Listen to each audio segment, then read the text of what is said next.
Setelah kematian neneknya, Sari mewarisi sebuah rumah tua di pinggiran desa Sukamukti.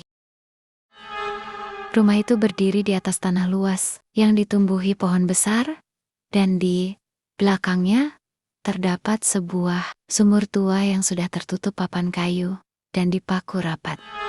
Warga desa berpesan agar Sari tidak membuka sumur itu. "Sudah lama ditutup, Nak. Airnya sudah tidak suci lagi," kata Pak RT dengan nada serius. Namun rasa penasaran Sari perlahan tumbuh. Mengapa hanya sumur itu yang dilarang?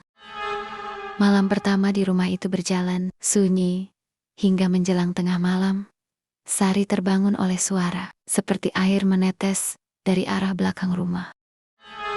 Ketika ia mengintip lewat jendela, papan penutup sumur itu sedikit terbuka, bergoyang tertiup angin. Sari menelan ludah, lalu mendengar bisikan halus dari dalam sumur.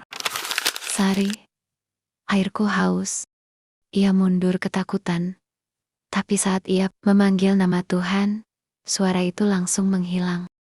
Ia mencoba meyakinkan diri bahwa itu hanya mimpi. Sari bermaksud menutup kembali papan sumur itu, namun ketika mendekat, matanya tertuju pada sesuatu yang berkilau di celah kayu, sebuah cincin emas dengan inisial S. Cincin itu persis seperti milik neneknya yang dulu hilang tanpa jejak. Penasaran, Sari mengangkat papan dan mengintip ke dalam. Dasar sumur tampak gelap dan dalam, tapi di antara pantulan air, ia melihat bayangan.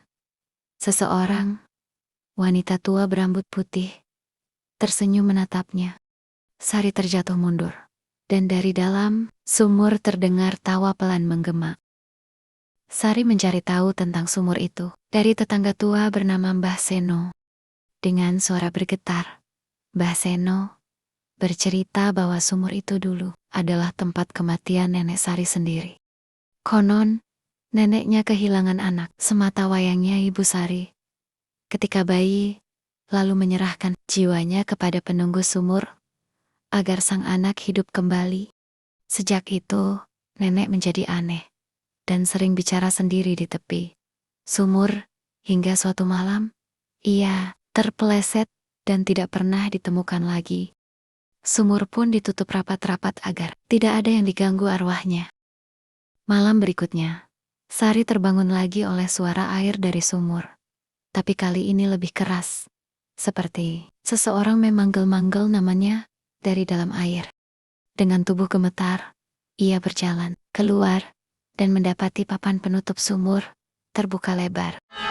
Dari dalamnya keluar tangan kurus, pucat, menatap ke arahnya cincin yang sama seperti yang ia temukan.